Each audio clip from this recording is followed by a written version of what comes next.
Ladies and gentlemen, welcome back to another edition of The Fight Guys. We are here live at the Galen Center. We had just got done versus Mares-Cuellar. Obviously, I am Fernando Pimentel of BehindTheGloves.com with the returning crew of Dominic Verdino of RingTV.com.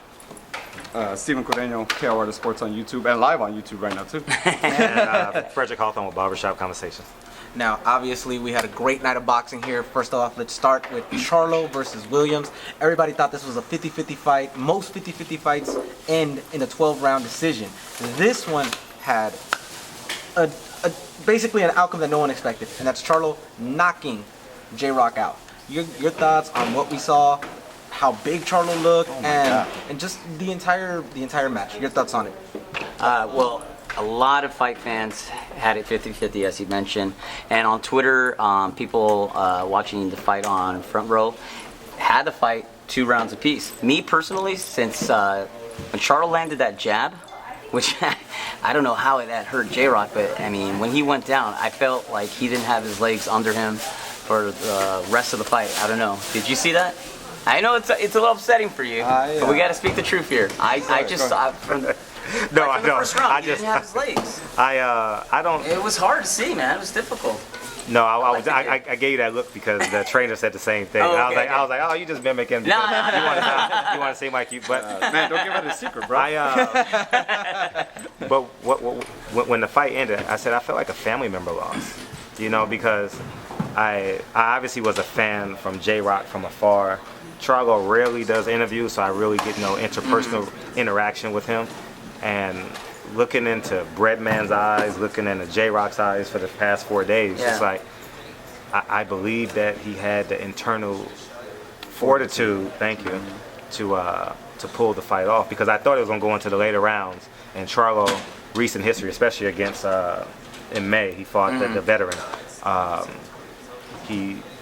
He was on the other side of the mountain sliding the second half of the fight. And, you know, it was disappointing for me. I had J-Rock winning by decision, but I did think that J-Rock was going to get knocked down early in the fight and then come back and win the fight. I said that when we were sitting ringside. He and I had the seats right next to each other, and I'm like, I expect this to go a full 12 rounds, but I expect at least 1 or 2 knockdowns throughout the fight, and it's going to be a good fight. And that is exactly what we got in the 5-round fight. Your thoughts on it, Steve? Yeah, I mean, J-Rock looked like a welterweight, like in there, like compared to Jamal. Like Jamal was huge. Like I don't want to say Jamal looked like a light heavy, but it was like a welterweight. It was like Kelbrook fighting Triple G. Like you just saw Triple G just imposing himself on him, and it was like it was just amazing. I know what you mean because I've been a big fan of J-Rock, and I think similar. Like I just don't see a lot of Jamal, I guess, and never interviewed him before.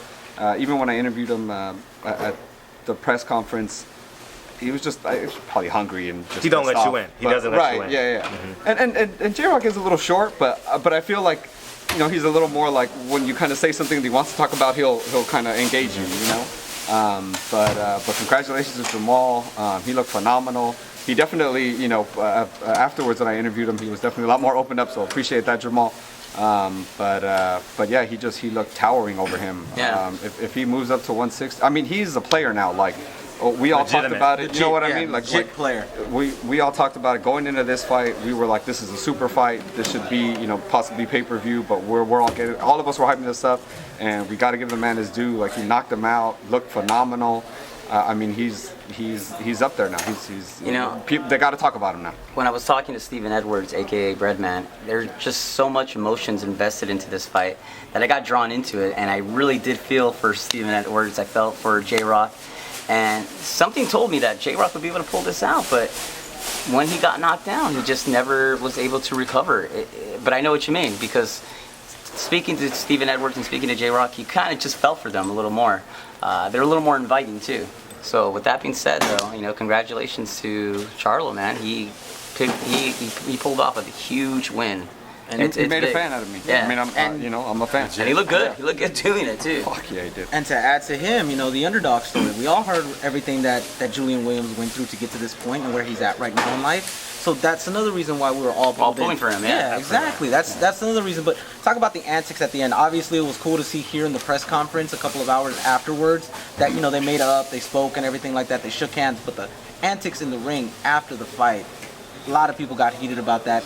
they started throwing water into the ring, something we suggest fans don't do ever. And it's just like, what was going on there? You think it was probably like a heat of the moment situation, or what happened? It's hard to come down, but I will say this. They better thank God this fight wasn't at StubHub Center. Because this fight was at StubHub Center, it would have been more than beer. It might have been boxes? It might have been gunshots. Pizza boxes, gunshots, you know what I mean? But anyway. It's perfect target practice right from the top. Yeah. But you know, people say there's no place for that in boxing. But what do you tell a 25-year-old man who's invested so much emotional capital, like literally a lot of emotional capital into this moment, when he's up against the guy who's going to make him legit? And everyone said he was scared, he didn't want the fight, he probably wanted to fight another tune-up, nothing was wrong with his eyes. That's so true. I understand his reaction. I'm a pacifist by nature, so ironically I cover boxing, but you don't want to see that happen, because once the guy becomes the enemy, he's the enemy of the entire crowd, and we can't control 10,000 people. You understand what I'm saying? And he had the beer poured on him, and you know, you don't know what's in the beer. Maybe there's a razor in it. I'm not giving these guys suggestions, but you just could be don't. a full beer. Yeah, I mean, it could be a can. You yeah, know what I so mean? Like, you just don't know. But he definitely earned more money in his next fight, because he'll be the villain now. Yep. And if he embraces that, boxing needs a villain. You know what I mean? I thought that myself when I saw that. I was like, shit, you know what? It could work in his favor, being the bad guy. It worked for okay. Broner.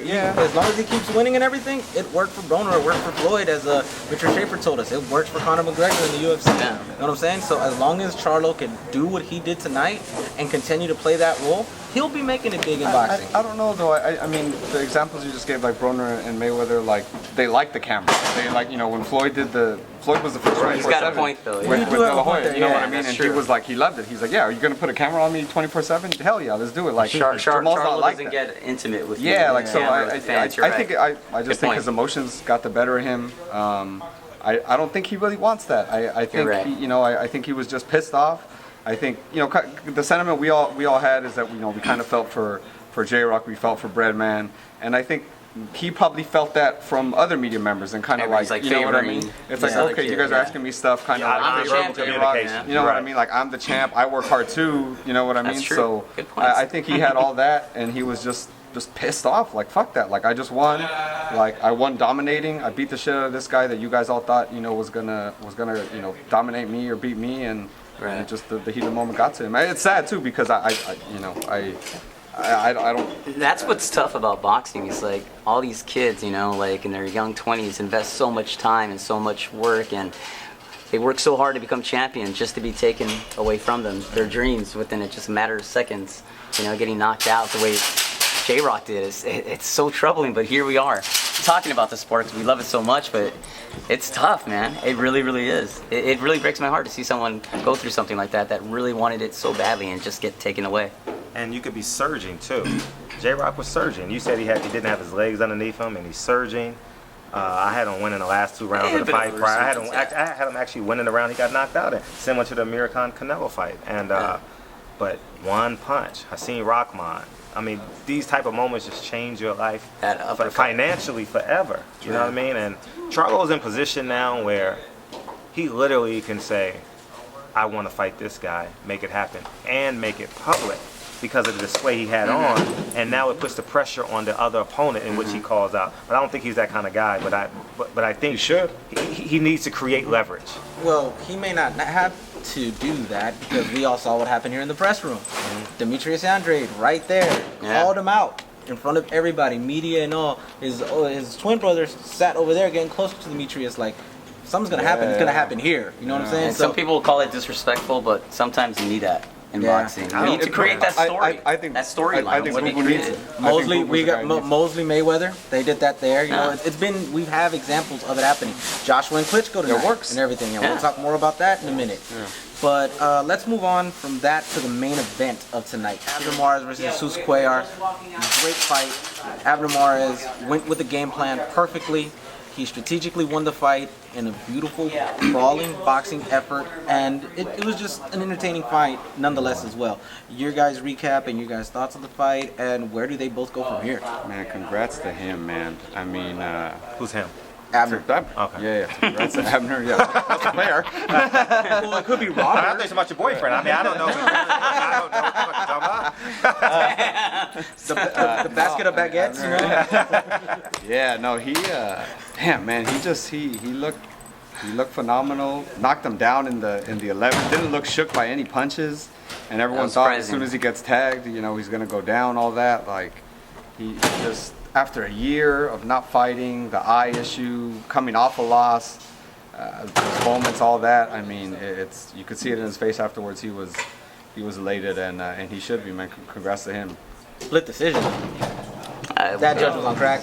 Nah, That was a Bayless. That was Kermit Bayless. Oh, really? Oh my God. I was like, was Floyd fighting? Fred, your thoughts on the fights, man? I mean, like, this just goes to show you that boxing is the sweet science. You know what I Yeah. mean? And clinching is a part of boxing. Footwork is a part of boxing. Now, the ironic thing is, I mean, I know I'm not predominantly non-black tier. Puerto Rican, bro. Oh, you're Puerto Rican. Latin crowd. Yeah. And I was having a conversation with myself and with another media member. If Floyd Mayweather fights like that, Jim Lampley says he's running, he's a piece of shit, oh, he's this, he's that. If Abner Mares does it, if Lomachenko does it, oh, great fight plan. At the end of the day, it is a great fight plan. Your job, you're an independent contractor in there. You're an independent business. You're your own LLC. Get the win, take the check. If you win, you get another zero. That's the name of the game. And it's sad that novice fans puts the icing on the cake in this sport. Whereas, as opposed to other sports, whether you come or not, these contracts, these money contracts are guaranteed. It's not in boxing. Well, how much money can you earn? You know, it's not based off of guaranteed contracts. But Abner Mares fought one of the best game plans that I saw this year. Like, literally, I'm like sitting there watching, like, that is the same game plan I had for him and the same questions I was asking. Well, I'm not taking credit, but I'm just saying that is the game plan that I said he had to do to win this fight. And that's why you stopped me. Remember last Saturday? We talked about Saturday, it. I was talking about his footwork, and I said he has to clinch. He's got to be on the inside. He's got to hold him because he's going to be, Cuellar is going to be the stronger guy. But he had to use he had to use ring generalship. He had to use that ring and use it as his own. And I saw a lot of quadras in that too. Is it not recording? The red light is on? No, I got one question. Yes. Oh. Go ahead. What do you think? Is it recording? Yeah. Okay, good. No, I want to make sure you get the question. That's fine. I thought you paused it and asked the question. Okay. My question is, what would you think, and what would happen on the rematch between Leo Santa Cruz and Mares? That's a good question. That is a good question. We'll get to that in a second to answer that one. Just let's go ahead and finish your breakdown. Yeah, no. My breakdown was it was just an amazing game plan. It was a smart thing to do. That's why I said when we did the picks last week on who we thought was going to win this one, I thought it was going to be 7-5. Mares' footwork was going to do it, but I thought Cuellar would be more powerful and go more into it and bully him a lot more. He didn't do that. You know, he kind of started boxing a little, and that's completely out of character for Cuellar. And one thing that was completely out of character too, he's the power puncher, but he's the one who gets dropped. Yeah, no one And saw he that got coming. dropped early in round 11. There was like about 2 minutes, 30 seconds left into that round. And Abner was right. When he threw that flurry in the corner right there, I swear thought it to was God. over. Oh, he was going in to stop it. I thought it was over. But he escaped to his left shoulder. He escaped to his left shoulder. No, but it was a great fight. Abner got his career back on track, and I'm happy for him because he had a little bit of a chip on his shoulder for some time. Now, going to your question about Leo Santa Cruz, it's really hard to say because we got to see how Leo's going to look against Carl Frampton, and that's till January 28th. So we have a long way, at least another month, till we can make a prediction because I can't say. I don't know what Leo's going to look like in that fight. Yeah, and I actually like Mares and Garcia's marriage. I love it. Man. I love it. Yeah. It's great. Yeah. Actually, I mean, marriage, yes, but Garcia deserves a lot of fucking credit. Just like Virgil Hunter deserves a lot of credit. Robles deserves a lot of credit. Robles. Manny Robles. These guys that I saw this year just did a phenomenal job. And when looking at it, validated everything they did for a year when Abner Mares fell to his knees and Robert Garcia jumped into the ring and hugged him. and I was just sitting there like, damn, it's like hugging your son when he graduated. I haven't had, my son hasn't graduated from high school yet, but like, oh, we did it. 12 They were beyond years. ecstatic. They were just Yeah, it's like we did it, you know, and to get the split decision. I mean, it just adds a subplot to the story, but. You know, at the end of the day, the kid deserved everything, and I thought it was a wide margin win. But Robert Garcia's the shit. This validates him as a trainer because he did what John Gruden did to the Raiders when he took over Tampa Bay. Yep. Oh, you run on first down off tackle? Oh shit! I'm just gonna slant my D line to there and stop the run, and I'm gonna blow you out. And that's the same ideals and same ideas he had. And I asked him that question too. I said, is this John Gruden? Is Robert Garcia going to emulate John Gruden? And he laughed and he chuckled, but the exact game plan, he knew who Cuellar was, more importantly, and he had the stillness to say, because it could have been an emotional camp for Robert Garcia, but he had the stillness in his spirit to say, no, this is the game plan, this is going to work. We're not going to go in there and try and knock him out and take everything we want out of him. We're just going to break him down, build this wall one brick at a time, and it's a beautiful wall. And he had the fighter to do it too. I mean, you can come up with a game plan, but if you can't take that shot, you're not going to be around. And Abner's Beard, I mean, yeah, he got caught by Johnny, and that got kind of blitzed in that first round in his first loss. But you saw it today. His chin held up. Yeah. Had a chin versus Leo too. You know what I think is going to happen in 2017? I think Carl Frampton's going to beat Leo Santa Cruz. Mares is going to get a fight against Carl Frampton, maybe lose a split decision, and then we're going to see Cruz and Mares, both losers against Frampton, fight at the end of the year. And then the winner of that fight will get Frampton again. Now, see, that actually sounds fun. I mean, just don't I see get that happening. How about everyone else at 126? I already know what's happening. They told me. They already told me what's happening in 2017. My boy, Oscar Valdez. Yeah, Oscar Valdez is my They already dude. told me. They already told me what's That's happening in the one I was 2017. It's all set. Oscar Valdez is my That's dude. the Like, one I was the going to say man. right now. Yeah. That's Oscar, the one. I'm a Hey, fan. don't If forget you hear about this video, Joseph Oscar, Diaz. I'm a That's my fan. Don't forget about my dude. Can't forget about Diaz. Jojo. He fights next week, yeah, but I mean, he's nowhere near Oscar Valdez. Come on, I man. mean, Olympia, He's a bro. better, he's a better technician. I mean, mean- there's a lot of Olympians out there. All right, we're going to have a bet. Dominic Brazil's an Olympian. Diaz over Valdez. Okay, I like that. Yeah, I like that. Look at Yeah. him. He ain't liking it. I don't want money on it. I'll just watch from you guys. Dude, bro, the price is the price. I actually like Oscar, so I can't say we for all sure. like hey, Oscar, so. Oscar Valdez, man. Yeah, That guy, Now, man. your final thoughts Diaz, on just the night here in Los Angeles, because we still got a busy week next week. We got B-Hop and Smith coming up. So what are your thoughts on this weekend and the fights that we had here at the Galen Center? Just final. Should we expect cards like this from Ringstar? Oh yeah, most definitely. I'm excited that Richard's back. Actually, a lot of people may have mixed feelings about that, but I think Richard's going to be a great addition, and Ringstar's definitely going to bring together some great fights. Yeah, I mean, you talking to Richard after, we mentioned, I think you mentioned Charlo versus Canelo to him, and I joked with him that I thought, maybe he came up with that on the fly, which honestly he maybe did, but he started with the, Charlo's from Texas, Canelo likes fighting in Texas. They start with a they're- C. yeah, they He's start with witty. C's He's or witty. He's O. quick. That they both that they're both kind of in between that junior middleweight division class. It's great to have him back. He put on a tremendous show. His relationship with Al Heyman and PBC is going to be great. It was just a great night. I was disappointed in the crowd numbers. I thought though. I don't know what you guys thought about that, but the top deck was pretty much empty. I don't know what the Yeah. actual numbers were, but the top deck was pretty much You're right. empty. It actually is a little surprising. Yeah, and then the middle was maybe about 80%. Floor was full. The floor was full, Yeah. but and I don't know.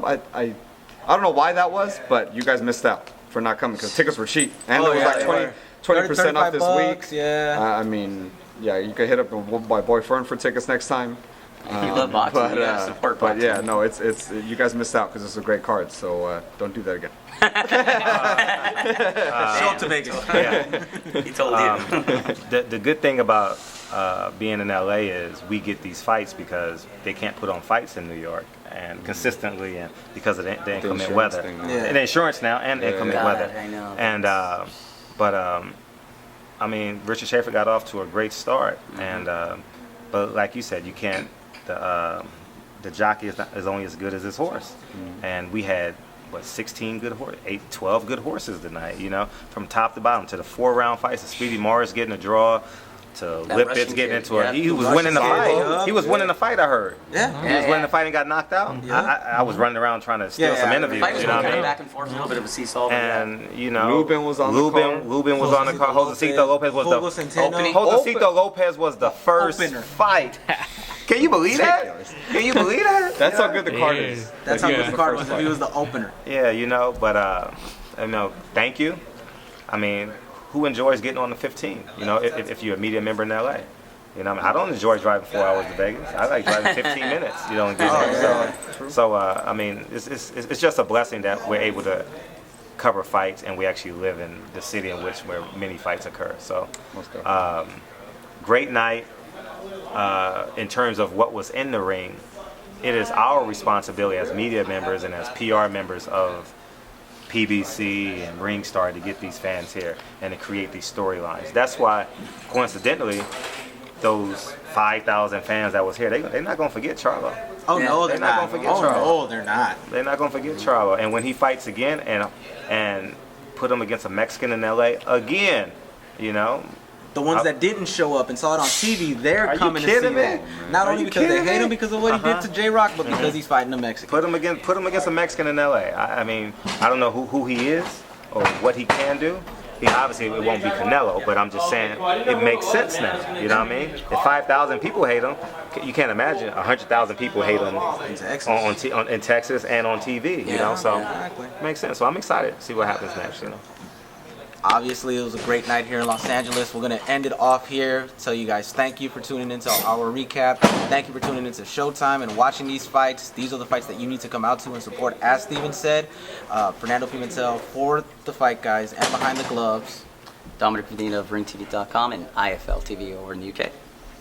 Steve Granio, YouTube, KOR Sports on YouTube, and I think it was live. It died, but I'll put the rest of it on the video for sure. And Frederick Hawthorne with Barbershop Conversations.